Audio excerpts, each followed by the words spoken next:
host, Coin Icarus, and this is the Fun with Bitcoin podcast, and we are in Season 3, and this is Episode 37.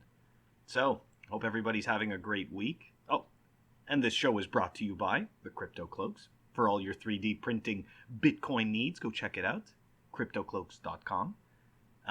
So yeah, I have a very interesting talk today with probably a Bitcoiner that you guys don't know very well, but you will, especially if you are a Lightning fan, you will definitely want to take a look at InfiniteJestopher's work. He has a website called satbase.org.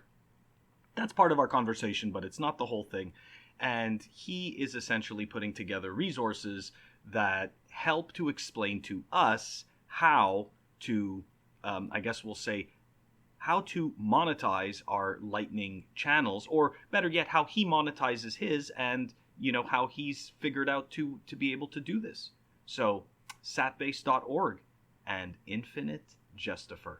But before we get into that, we are going to talk about some dollar cost averaging and Swan Bitcoin. For anybody who is interested in dollar cost averaging and who wants to be purchasing Bitcoin but doesn't want to be spending their time constantly watching the charts and listening to traders that they really have no idea whether these people are credible or not, and you kind of just want to put this in in a passive sleep mode where you're simply just accumulating and hodling, being able to transfer that Bitcoin out to your own private address.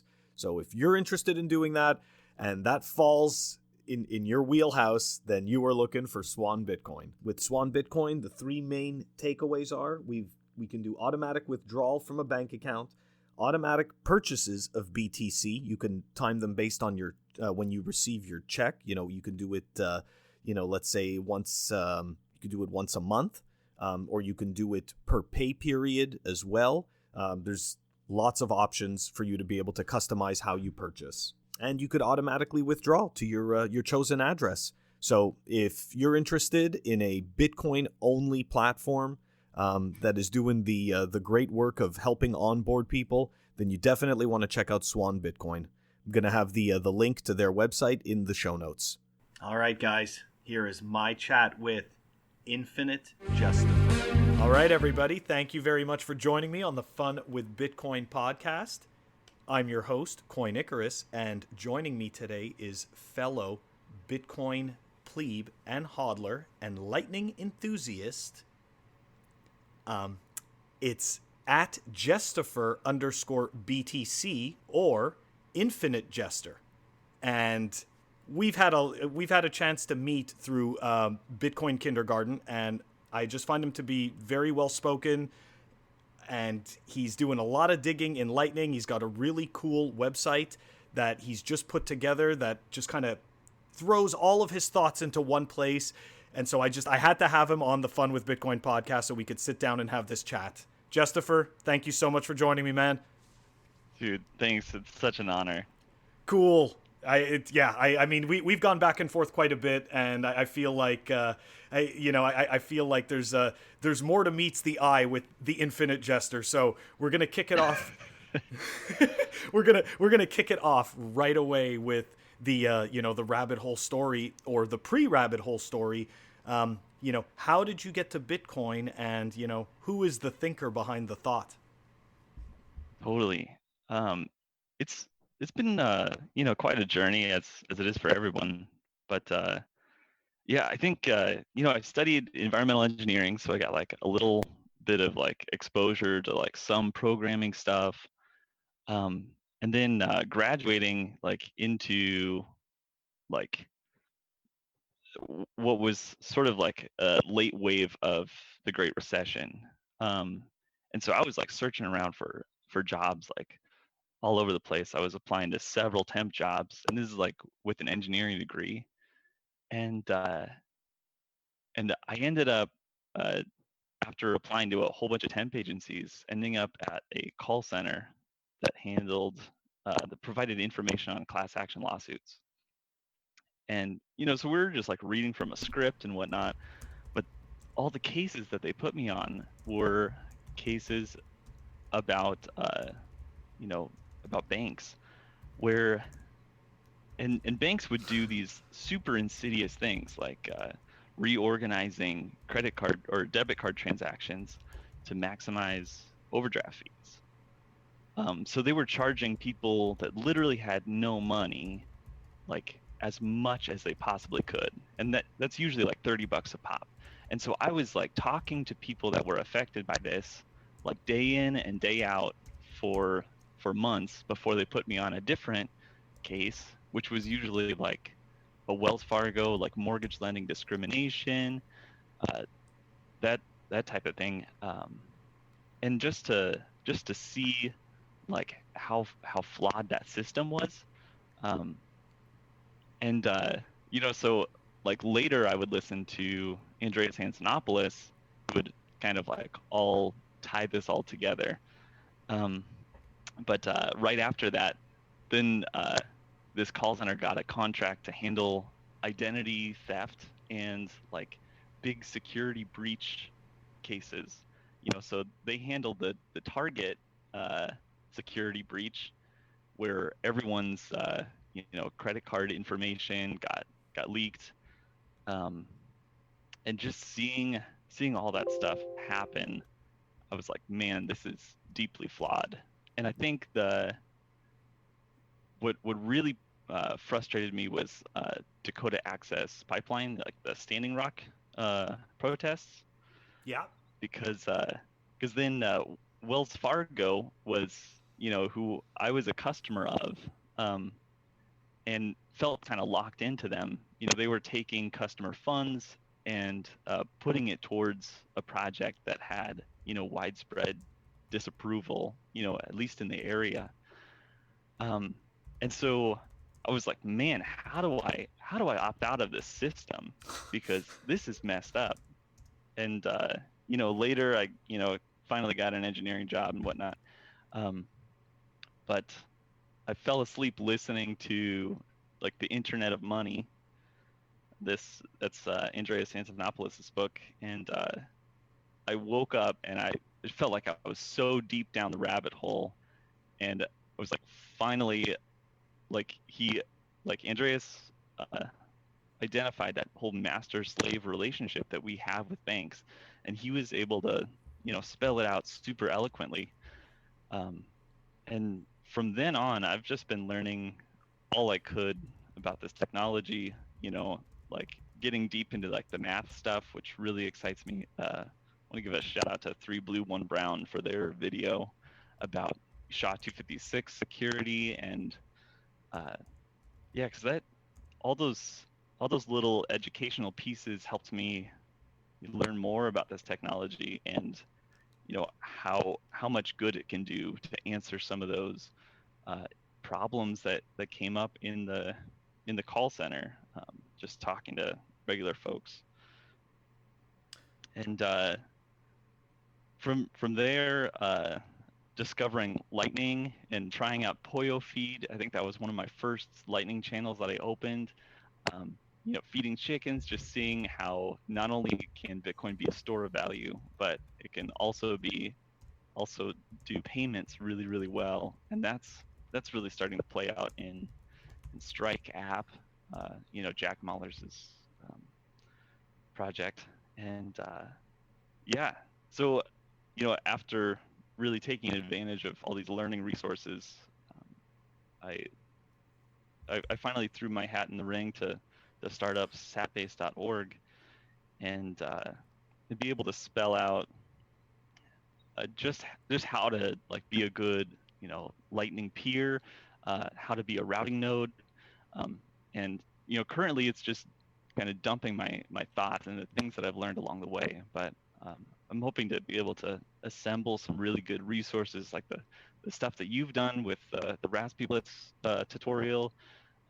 I want to start incorporating those things into the website, so I can have just a landing page for people to take their Lightning knowledge a step further.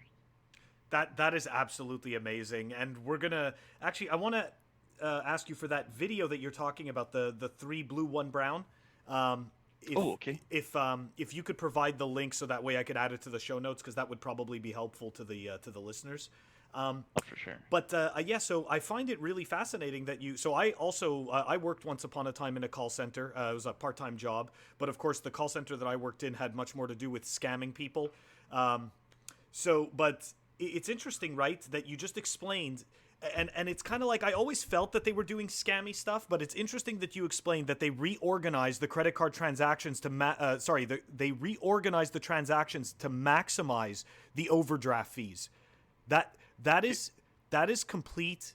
That is such a complete scumbag move that you know what I mean? Like, we're supposed to trust these banks. We are supposed to, they're supposed to be a quote unquote trusted third party, and they reorganize the transactions to rob us. Yeah, like it's ridiculous. And you know what the sad, insane, hypocritical thing is?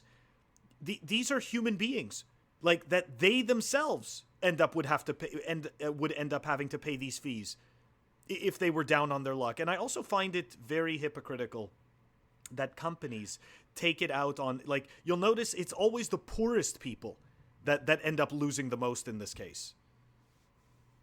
Oh man, you really touched on it, and I think I expressed it in a nice way. But in the time, I was furious, because not only did I have to, take a job that was like way below my skill set, and I was appreciative for it, but still, the fact that, like, we've just destroyed the economy in the U.S., and I'm stuck here on the phones with folks, in pretty much a dead-end job. But the fact that even amidst all of that, banks and the people that are stuck in that hierarchy of the bank are perpetuating this terrible system, stealing money from poor people, from people of color. It's just taking advantage of their lack of knowledge about the financial system, and taking money from people that literally have no money. So yeah, reorganizing transactions in highest to lowest dollar order, it zeroed out their bank account faster, and they can just mess around with those transactions however they want, and no one went to jail for any of those things. In fact, like, one No. person went to jail for the financial crisis. They get a slap on the wrist. Yeah, I mean, I was furious, and I ended up getting put on some complete scam cases where people had a whole bunch of debts, and so they would pay money to this legal services organization that was a complete scam, that was saying, stop paying all of your debts, we'll represent you and we'll take care of everything, just be sure to stop, and we'll take your money instead. $4,000, $10,000 for this legal representation that never materialized. So I was handling some of those cases, getting folks back payments for those, but really it's going to be a fraction of whatever the damages were. Like, you're not going to be made whole in that type of situation. You're going to get a fraction, minus the lawyer fees. So yeah, I was furious about that, and I was like, how could we allow this to happen, where we're being completely controlled, by banks and the governments that allow this to happen. So I was mad. I don't blame you. I mean, people should realize, from this conversation that we're having, I mean, we're essentially, we're handing the shackles, to the essentially, like, to the prison guards, and saying, here, cuff me. And it's just absolutely sickening. I have to be honest. This was one of the main reasons why I got into Bitcoin, was my distrust of the banks and my absolute hatred for their business practices. And I have, back in the day when I had more energy to waste yelling at stupid people, I used to argue every single time that they would try to charge me a new fee. And I would call them up and I would say, can you please send me a list of all of the new services you're adding in order to justify this fee increase for everything. Oh man. Oh man, and they would sit there and they'd go, well, we don't have to do that. We're increasing the fee. I'm like, no, I understand what you're doing. I go, but you see, like when I go and I charge somebody more, I have to show more value for me charging them more. They have to feel that they're getting more value. I don't feel like I'm getting more value. So you need to tell me what it is that you're doing so that I can justify paying this fee. And if you can't tell me that, then I can't pay this fee. And eventually, the lower levels of, customer service would then bump me up to one of their senior representatives, which would then waive the fee. And then I would have the same argument 1 year later. Because they would just do it again. Like it is, I'm sorry, like it is just such absolute mind fuckery, like, and we sit there and we, we give into it. It's so scary. Anyways, it's really interesting that you worked in that, to get to see it firsthand. And I'm sure that, so like, how did that impact, like when you first saw Bitcoin, did that just like click? Or how did it go? I started listening to it. I was like, okay, what was this thing that I just like bought into? I plunked down a little bit of money that I had left over from a car loan. And I was like, I'm getting kind of annoyed with all these celebratory gifts I'm getting out of Reddit, from these major price gains. Maybe I'll put a little bit of money in. And then after I did, I was trying to understand this investment and listening to Andreas Antonopoulos like talk about master-slave relationships, and I was thinking, my God, like this, if this thing works, we just solved this entire problem that we've been stuck in this fiat master-slave relationship with banks, and that's where like Bitcoin just sets you free. You can do whatever you want, and you're never going to have to worry about these fees coming from nowhere. Like, if you don't want to pay fees, don't move your Bitcoin. Don't send it anywhere. And when you do pay a fee, like, it's going to be nothing compared to the overdraft fees that people were having to pay when they had no money. It's just such an answer. And so, I could immediately see Bitcoin fixes this, and and then reading Safedine and learning about time preference, Orange Coin good for sure, because this is gonna restructure society, because it's a completely different governance model. I've always struggled with like hierarchies and stuff, and just to see that flattening effect, that you could have a complete tinkerer hobbyist like run an international finance system off a Raspberry Pi. Like, this is an immense tool, and finally we get to see this technology be a double-edged sword, and finally it's powerful enough to disrupt a really abusive system.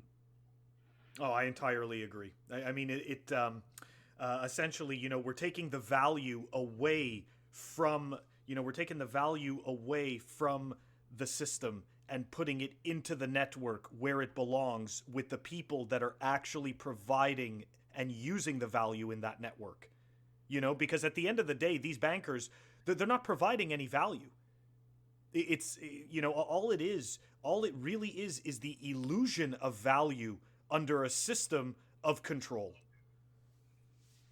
Yeah, So, I mean, talk about dead weight, where I can have every feature plus more with using some open source technology in a peer-to-peer network, and I can have all the features of a bank and more. And we're getting more and more avenues to explore every day with the Bitcoin-backed loans and such, where I don't even have to sell Bitcoin. I can still like get a loan and using it for collateral. Those are all just super exciting avenues that probably wouldn't be available to me from a traditional bank. Yeah. No, absolutely. All right. So actually, moving on to So why did you choose Pollo feed for your first Lightning experience? Like, was it you just heard about it, or what was it that made you Uh, choose that? it was cutesy. My folks raise rabbits, and it was just fun to see, you know, how they're just setting up a tiny camera and a feeder, and you get a guy like me that just loves to see this technology in action.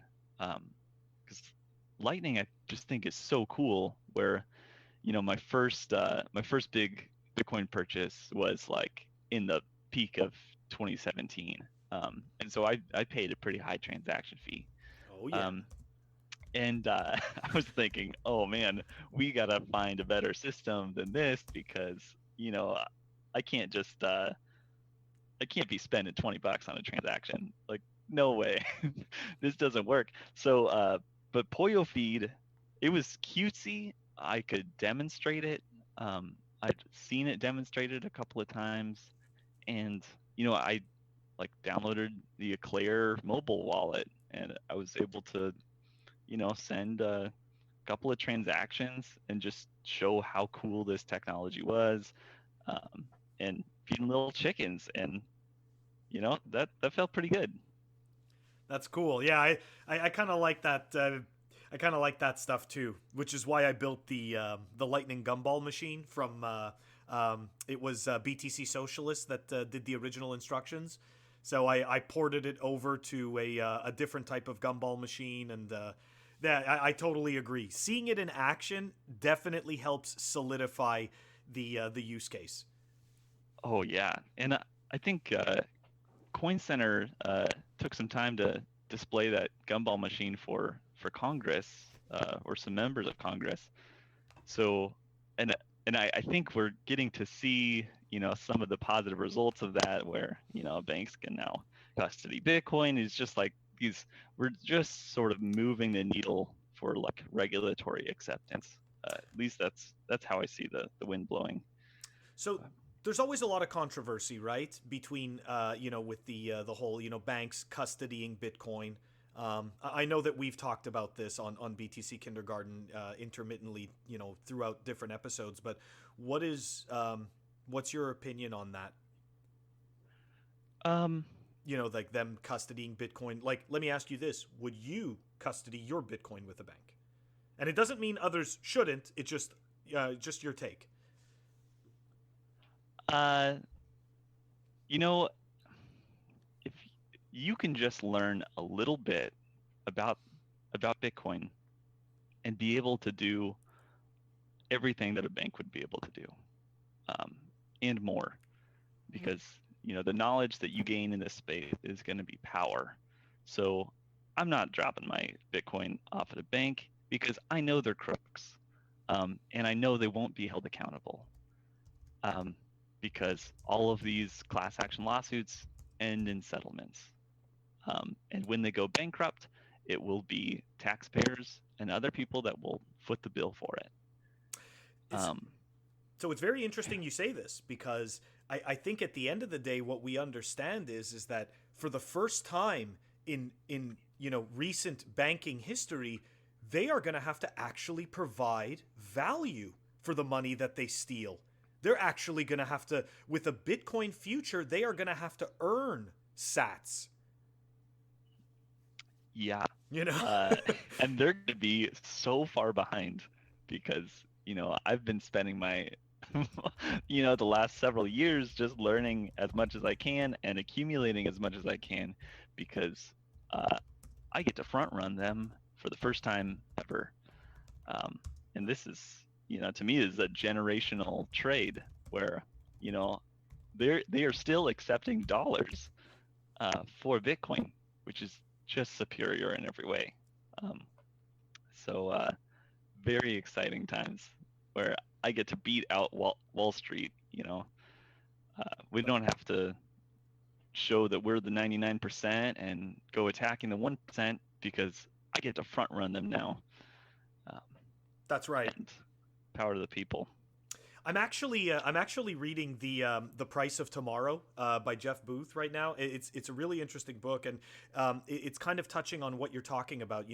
See, we are small enough and nimble enough, and let's just say imaginative enough that we can see a Bitcoin future, and it's essentially a Bitcoin future is exponential growth from where we are here.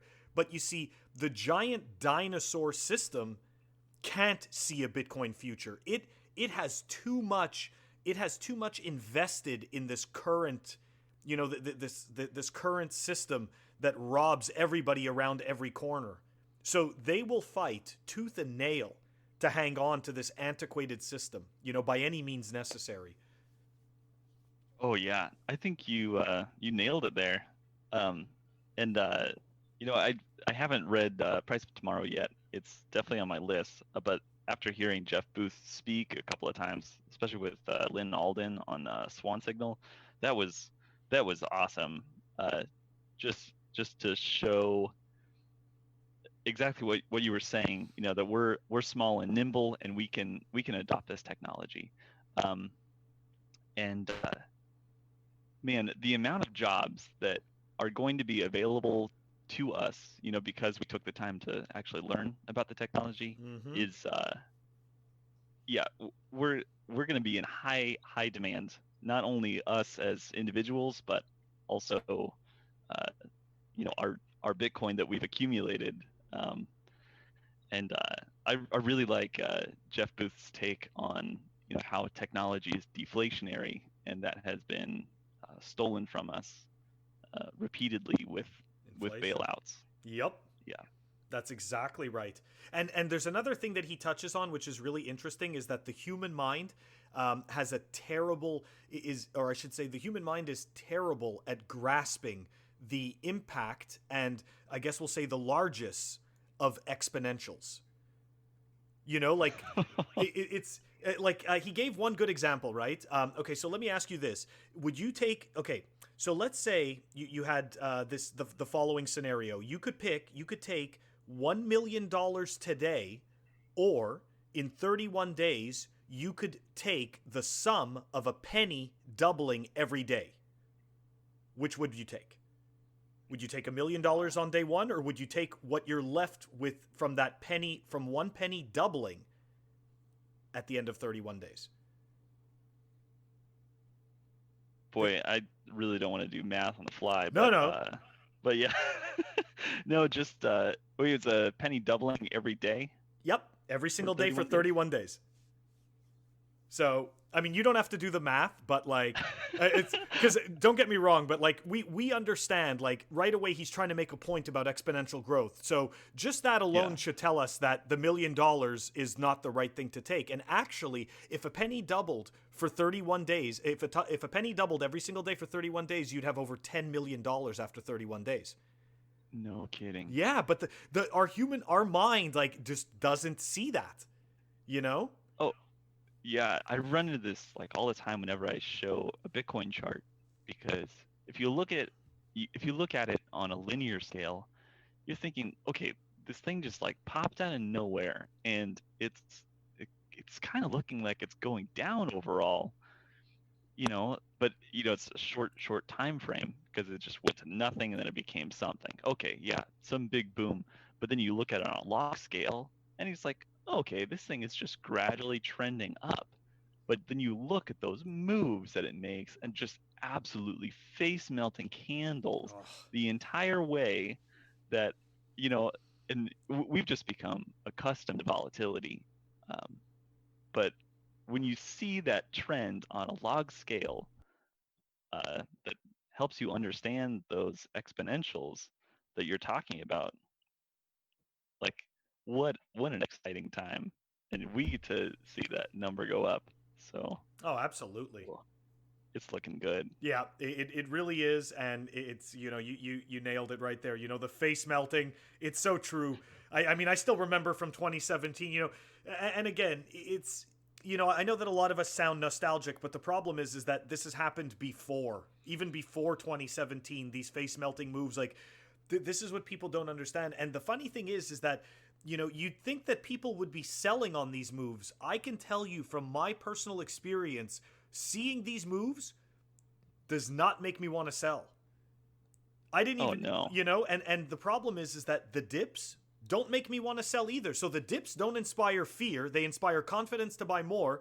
And then the face melting candles inspire to hold. So it's like, again. So good. And just to see all of Bitcoin Twitter just dunking on Stool Presidente. Oh my God. Yeah.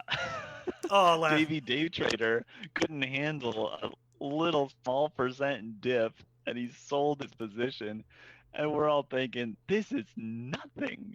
This is nothing. Because I've already experienced a 40% move like in a day, and luckily it was to the upside. But like I've also experienced the downside, and I don't even blink. But I get hot and sweaty, and I just want to buy more. Yep. And it's kind of funny, right? Because you saw his tweets. He's like sitting there, explaining how like, oh well, there's something wrong, right? There's something wrong with Bitcoin. There's something wrong with this stuff because it should always just be going up. So because we're not using an entirely rigged, checked, gated system, we're the suckers. Like, I mean, really? He's just it was just so funny, and to your point, it was sad. This guy that's like this amazing, quote unquote amazing trader, he's making all this money, and he can't handle a little bit of volatility. Like, dude, this should be your place to shine, is that volatility. So he just has weak hands, and it was so funny to see him fold. Yeah. To his credit, he did say he has to learn more. Yes. And that's definitely the point to take away, because you shouldn't invest in things that you don't understand. So I would never be pulling Scrabble tiles out of a bag to pick stocks. In fact, I'm just wholeheartedly, not picking any stocks. Why would I take that when I can have Bitcoin, which has tremendous upside? Now let me ask you this: did you happen to see the video with the Winklevi explaining it to him? Oh my God! That's cringe, so cringe. Ugh, right? Like, yeah. I mean, you and I have spent, countless episodes now on Bitcoin Kindergarten, getting to explain these and kind of, sharpening our rhetoric for, why this technology is important, and also, how to think about this investment that you're making, that is going to be, your future money. So to watch, the Winklevi try and explain Bitcoin in terms of asteroid mining, it really, really misses the mark. Compared to a whole bunch of plebs getting together and being able to explain, Bitcoin's value proposition really eloquently. I really feel like we should have invited him to Bitcoin Kindergarten, because he's at that level, and he probably would have really benefited, like you just said, from us talking about it. And I want to go back to the point you made about the astro mining. I pretty much only use the mining for gold on other planets when I'm trying to get like philosophical and out there. Okay? Like the fact that these two supposedly very intelligent and savvy brothers used that as part of their main pitch to a guy that clearly only understands fiat dollars. I don't get how they thought that was the angle that they should go with. Like, no wonder the guy ended up buying a shit coin. Like exactly. Like, of course, you just came out with moon rocks and you're telling them all this, like you're telling him all this garbage. Like, anyways, it was, I totally agree. It was totally cringe. Oh, totally. Yeah. But, Bitcoin is, such a fluid animal, it's different things to different people. It's a total gravity well. You get sucked in, and then, when you try and go to explain it so many times, it just comes out, you think you're being cosmic, but people might be like, what in the world is this guy talking about? But, you know, once you realize like money touches everything, and the ability for you to let's see, just talking about like asteroid mining, like all the Bitcoiners are thinking about stock to flow. After Safedine and Plan B, like really showed that whole model. That's what we're concerned about. But I don't know if that resonates with people that still haven't understood what money is. Yeah, but it's a fun technology to think about, but definitely not a beginner level explanation of Bitcoin. And these are the guys that had a ton of money left over from Facebook, and they threw that into Bitcoin and Bitcoin companies. I mean, fantastic move, but to throw that much money towards it and not really understand like Bitcoin, uh, I mean, it really surprised me. I thought they would have much higher conviction, or be able to explain this a lot better. Oh yeah, I totally agree. And actually, I was just I was looking at this tweet from this guy. I think it's Mark Gutman, who made a tweet today about how all the Bitcoin bros are really just in it for the fiat gains. And it's like, and he's like, if you go take a look at his profile, he's Wall Street and J.P. Morgan and all this crap. So this guy has totally drank the fiat Kool-Aid, and it's like you still don't get it, right? Like we're not here for your garbage poverty money. No, like that's not why we're here. Why would I want scraps of paper? Exactly. Why would I want worthless scraps of paper that the government can make me poorer by the second with? This is what they don't get. And again, it just goes to show the level of indoctrination that every single one of us goes through.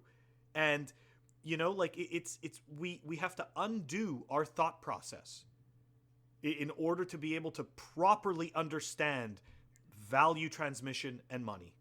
So, oh yeah, here I've been like accumulating for a little bit, and then just recently, just looking at the macro landscape, I'm thinking, here was this technology that I was starting to play with, starting to learn more about, and it's only done good things for me. And then now seeing our situation, it's like, this is all in time, man. Like, this is the stable technological financial future that we've all been hoping for. That's right. That is exactly right. And actually, you know what? I want to touch on that, right? Because another no coiner stupid argument is that this is like the the tulip craze. So anybody who actually goes back and does research on the tulip craze will realize very quickly that is a horrible analogy. Okay, because what it had to do with was people wanted to buy these tulip bulbs because they thought it was a status symbol. And that is what jacked the price of tulip bulbs. Okay, and what caused the tulip bubble. So, so Bitcoin isn't a status symbol. Like, it's not even remotely close to that. I'm sorry, but it's like I speak to a lot of engineers that they're not sitting there like, oh, Coin Icarus is just a total up there, king-like genius because he's holding Bitcoin. They don't think that at all. Like, so it's the psychology behind it doesn't even make any sense. And it's funny that it's just funny that the no coiners grasp onto these arguments and they think that it has value. They think that, aha, I'm going to get him with the tulip bubble analogy. It's like, did you even go and read about this? Did you actually go and check why they thought this was valuable and why it failed? It's ridiculous. I'm not buying Bitcoin because it's cool, and the people that are into Bitcoin are also not the reason that I buy Bitcoin. But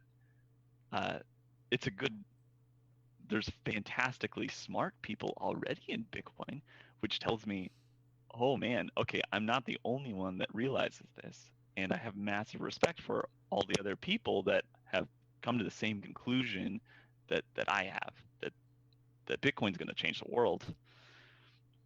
Exactly. That's exactly right.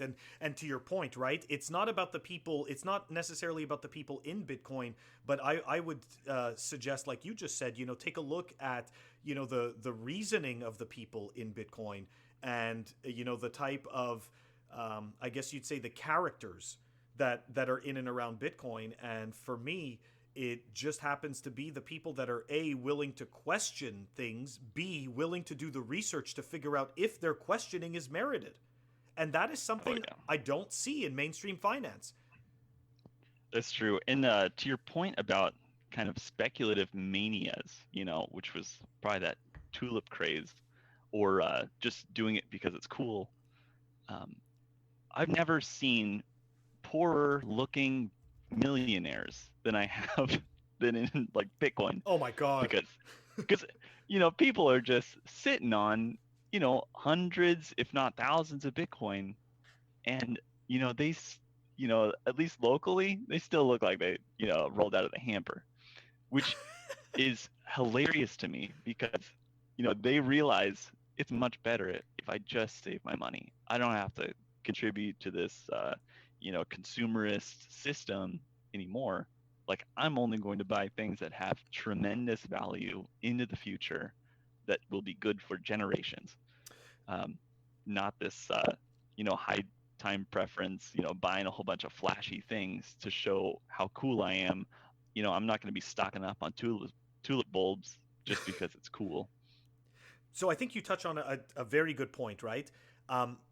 That's where and I've said this in the past, is that I really believe that Bitcoin, because of its game theory, okay, and because of NGU, right, number go up technology, supposedly. Oh, yeah. What's going to happen is that it's going to inspire people to create and build higher quality items, like that last longer, because people are not going to be incentivized to keep spending their money because it's not crap. I don't need to get rid of this money. Whereas right now, I'm actually better off buying a useless plastic piece of garbage that I can resell, because that piece of garbage is probably going to retain its value better than the money will, which is really sad, because what I just bought is still garbage, but it's not as crappy as the money. So yeah, it's kind of funny. I remember hearing this story about someone going to visit like a place that was going through hyperinflation. I think this might have been like Russia or something, where they were carting around this wheelbarrow full of this paper money, and someone stopped them to ask them, or aren't you worried someone's going to steal your money? And then they said, no, I'm worried that they're going to steal my wheelbarrow. Yes. So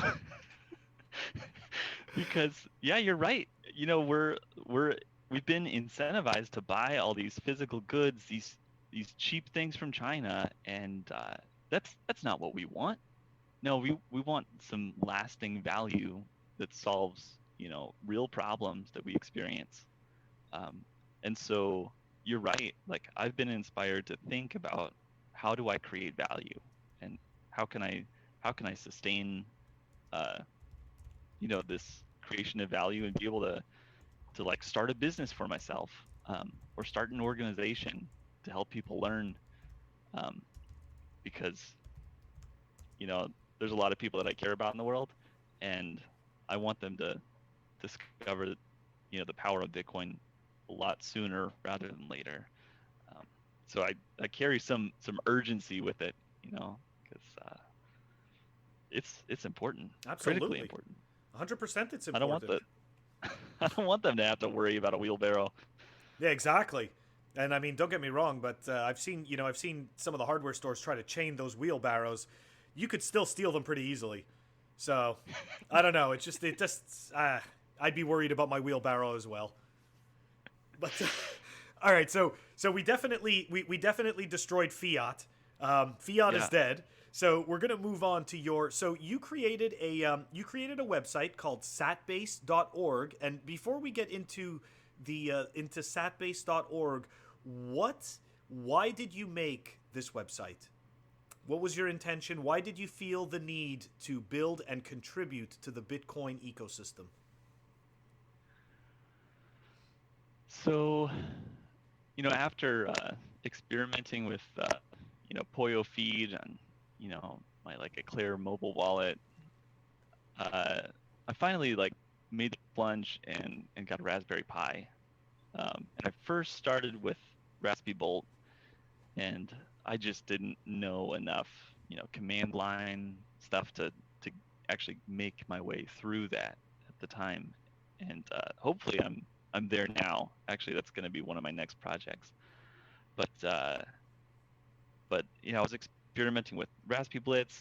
I really liked Ride the Lightning, that GUI, and then I discovered a couple of more uh, add-ons to the Raspberry Blitz, specifically Thunderhub, which, oh my gosh, what a beautiful user interface to manage your Lightning node. Really? And I also started conversations with Alex Bosworth, who's working on another tool called Balance of Satoshis, which is a command line tool.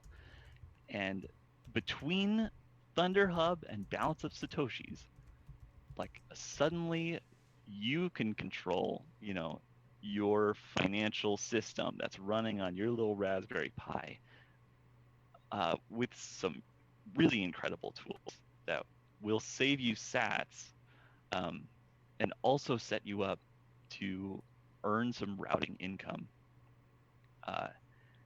And so I'm just watching all these, new people discovering these tools. And so I've been spending lots of time helping them get started, and how to think about liquidity issues that pop up on Lightning Network, and help people kind of frame, what's risky on Lightning, because it started off being reckless, and now, there's Wumbo is now here. People can put immense amounts of Bitcoin on Lightning and can largely feel comfortable about that. So I wanted to educate all these new folks coming in that had tons of questions, and just recognizing the fact that we're going to run out of, 1 sat per byte transactions in the mempool, and people are going to have to adopt Lightning. Because just thinking about, like, I've been paying, 1 sat per byte fees for, the past 2 years, which, cost me about 2 cents, depending on the price. Yeah. But if Bitcoin does 10x, then, which is like totally reasonable, given the macro landscape, then that would be a 20-cent transaction each time, which, now that's probably more than a credit card transaction fee. So you're like, at the same time, with all that adoption, the mempool is going to fill up. And so we're going to need an ability to transact to support the circular economy that's going on in Bitcoin. And the way to do that is with Lightning, because you can send tons and tons of transactions for way less fees. So using Thunderhub and Balance of Satoshis, like, I can start creating a stable payments layer, and I can earn some yield on my Bitcoin. So I was realizing that, I'm one of the first plebs that I know of that is making a positive yield with my Bitcoin on Lightning. And I'm thinking, okay, what I'm doing by buying and reselling liquidity, I'm actually making sure that stores can continue to receive payments via Lightning to make this system a lot more stable and able to handle kind of the volatility issues and liquidity issues that go on is volatility in terms of liquidity. So yeah, I realize like I'm not going to be able to explain these things in little chats.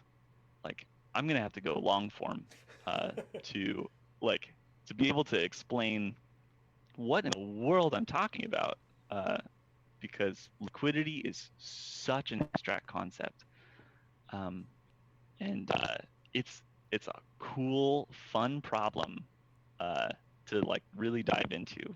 So becoming a routing node feels a lot like fishing, um, like like dropping a line in some water, hoping for a fish. Um, not pH. So yeah, it's been fun. And when you're buying and selling liquidity, it's not like it's more like you're moving the water, uh, through a net instead of moving the net around because people that are starting routing nodes, they're gonna like try and get their liquidity set up so that they're able to route more transactions. But when you start buying and selling liquidity, you're moving the river. So So, it's these are powerful tools. so do you explain how to do this through the Raspberry Blitz or anything like that on satbase.org? Because I'm definitely interested. I was a routing node for a very long time, and I left all of my fees because this was way at the beginning. I left all of my fees at pretty much zero. Just to provide the liquidity. Yeah, and that's one of the things that I was trying to tackle with satbase.org, because I'm trying to tell people that what you're doing is a very nice thing, but you're kind of being taken advantage of. Yes, exactly. So because like someone like me is going to come along and I'm going to move all your liquidity so that it benefits me. That's right. And your job is to raise your routing fees so that you don't let me do that, because I will take advantage of it. Now, okay, a lot of people get worried that they're going to lose money on Lightning. And the only way to really lose money on Lightning is to just spend a lot of on-chain fees, which you don't have to do. Like, you don't have to worry about losing your money when you're opening a Lightning channel. You're having to pay it, an on-chain fee. So that's people like losing money, which really is not much. I mean, you're spending, So 2 to 20 cents on a on-chain transaction. It's still your money, and it's in a more liquid state on Lightning. So there's lots of fear around Lightning, but the reality is like you can put your money on Lightning, and you can earn a yield with it. And if you're thoughtful about how you're setting routing fees and who you're connecting to, and are able to tackle some of these very abstract problems, you're set to do pretty well. So let me ask you this: what would you suggest for somebody wanting to start up a Lightning node and to use it as a routing node? What do you think is the minimum amount of Bitcoin that you should put on it to get to actually be able to provide that functionality and be able to earn yield on it? Yeah. Actually, this was my most recent post on satbase.org. Oh, cool. How do you set routing fees, and how do you think about this? And so I kind of go through like, here are the risks. You're keeping Bitcoin in a hot wallet. So those are your risks. Now, on the services that you're providing, that's what you're doing on Lightning. You're forming new connections on a network. So, and the size of your contribution is based on the liquidity that you're adding here. So if you're going to open a tiny channel, like in order for you to make a positive return on that, you've got to bump those rookie routing fees up. Yeah, pump those numbers up, because you want that channel with all of its routing fees. If all the liquidity moves from one side to the other, that has to pay for your at least your channel opening and the eventual channel closing. So you just got to run the numbers there. Now, so you can quickly see, like, I want to open a much larger channel, and then I can start putting on competitive routing fees. So this is why people are getting quickly pushed into going Wumbo, and creating those channels that are more than 16 million satoshis, which is like 0.16 Bitcoin. Yeah. This is so. Yeah, lots to think about. And I'm not a developer, so hopefully I'm able to explain these things in ways that people can understand, because there's a lot to learn here. It's this new exciting front for Bitcoin, which is going to be the stable payments layer for the world. I'll tell you what would be very cool. I mean, I obviously love satbase.org. I'm going to go check it out and read more about setting up the routing node, so that I'm not getting taken advantage of this time on purpose. But Yes. Again, it was my own decision, right? Like, people ask me, like, why aren't you charging fees? Like, you could be. It's funny, right? Like, almost every single person when I first started doing this was like, well, why are you doing this for free? You should be making money off of this. Or how much money do you make off having Lightning channels? I'm like, I make nothing. And they're like, well, that's stupid. And it's like, if every single thing you do is just about getting paid, just like they said in Wayne's World, I just think that's real sad. Like, really? Yeah.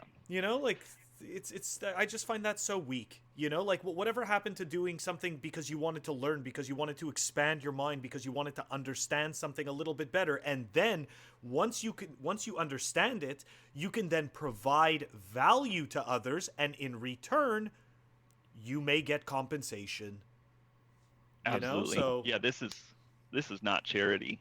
No. So if you wanna experiment with Lightning, go ahead and create a small channel for personal spending, just to save yourself on-chain fees. Yes. There's a store that you like, open a channel, and make it so that you can make several purchases from that channel and save yourself some on-chain fees. But if you want to buy a service to the Lightning Network, you're going to be connecting different networks of people. So all the transactions that they want to make on one side, you're creating a channel to connect to all of your other peers on the other side, which is a completely different network, hopefully. And you want to be at the center of that. And you want to be able to move all of your friends' transactions on one side to all of your friends' transactions, like businesses, on the other side. And so for you to be that conduit between those two networks, put some money on the Lightning Network and charge a fee so that you can sustain this. So a lot of people have a great experience with Lightning where it can get to that very reliable state, because we always have the ability to fall back onto the main Bitcoin blockchain, but we don't have to, and that space is precious. So think about, if you want to provide a greater service, charge some routing fees so that you can keep this going, so you're not just donating to the network. Totally agreed. All right, so we're gonna wrap it up, but before we do, I got one last question for you. Why Infinite Jester? I love your handle. Jestopher has been Jestopher was like a nickname that I got in college. My actual name is Jesse, and a couple of people have asked me what's Jesse short for, which was, I wasn't ever sure quite how to respond without making them feel completely dumb.